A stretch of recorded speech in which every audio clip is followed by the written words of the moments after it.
Let me ask you something. What if I told you there's a completely legal way for the ultra-wealthy to live an incredible lifestyle, pay almost nothing in taxes, and then pass on their entire fortune to their kids, completely untouched? It sounds like some kind of crazy conspiracy theory, right? Like a sketchy offshore scheme? Well, it's not. It's actually a core feature baked right into our financial system. So that brings us to the big question, the one at the heart of this whole explainer.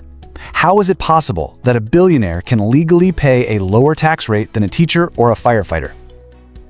The answer isn't about some sneaky back alley loophole. It's a powerful, three-step strategy that's been hiding in plain sight the whole time.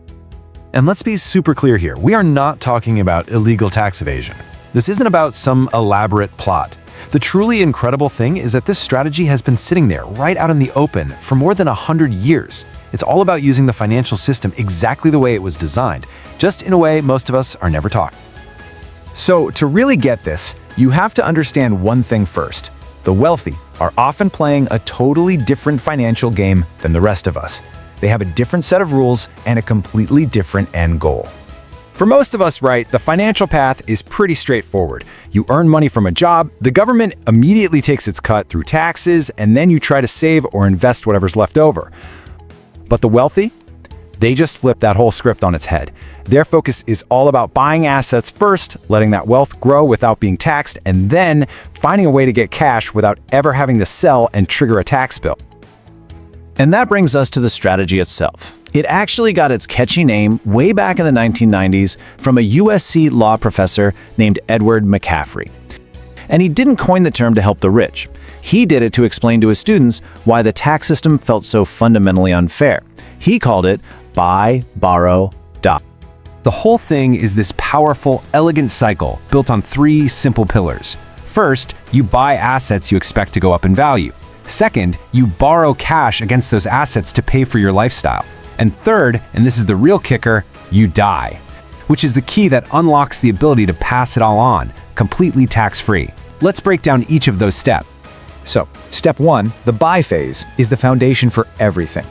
The name of the game is to buy stuff that grows in value but doesn't spit out regular taxable income. So think stocks that don't pay dividends, real estate, fine art, or shares in a private company. Now here's the key. As long as you never sell those assets, all that growth is just on paper. It's what's called an unrealized gain, and the government can't touch it. Okay, so you've got all this wealth on paper. Awesome. But how do you buy a yacht or a fancy dinner with paper wealth? You can't. And that's where the borrow part comes in, and honestly, this is the most brilliant piece of the puzzle. The key is a special kind of loan called a securities-based line of credit. It's basically a loan you get from a bank using your big investment portfolio as a guarantee. Now, here is the absolute game changer. If you were to sell your assets to get cash, bam, you get hit with a massive capital gains tax bill. But when you borrow against them, that money lands in your bank account completely, 100% tax-free. Why? It's simple. To the IRS, it's not income. It's just a loan. But wait, what about those giant loans? Don't they have to be paid back? That brings us to the final and maybe the most mind-blowing step: die. This whole part works because of a little tax rule called the stepped-up basis.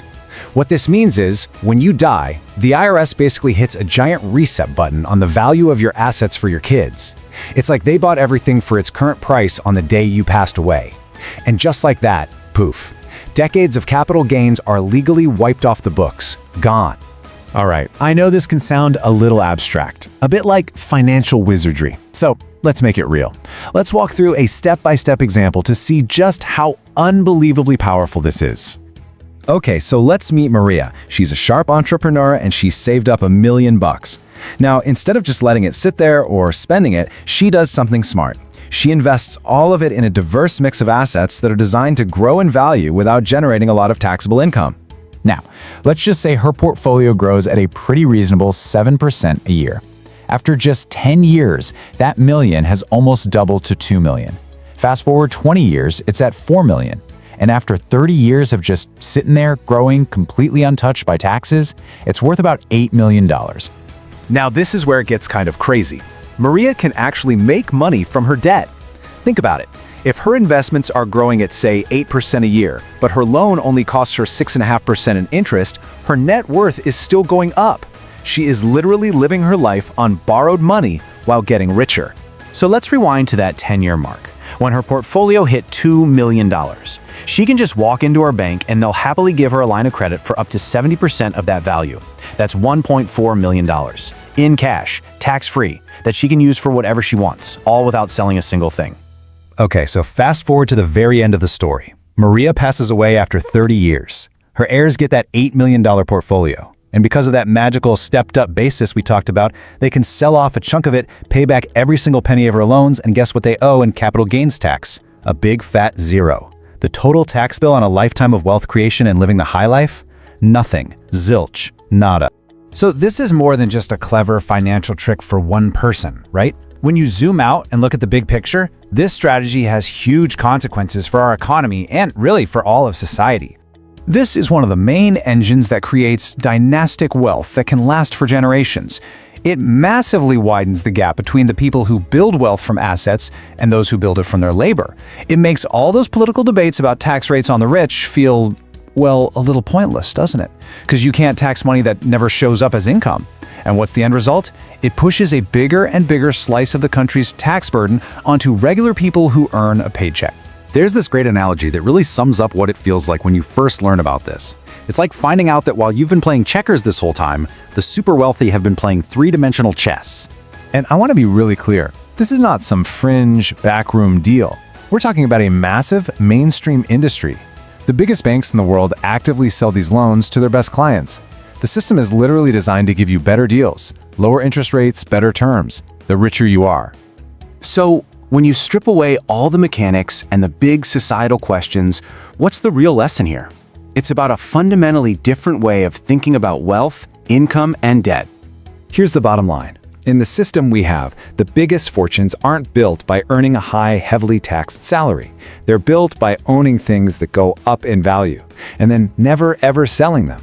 The goal isn't to grow your income, it's to grow your assets.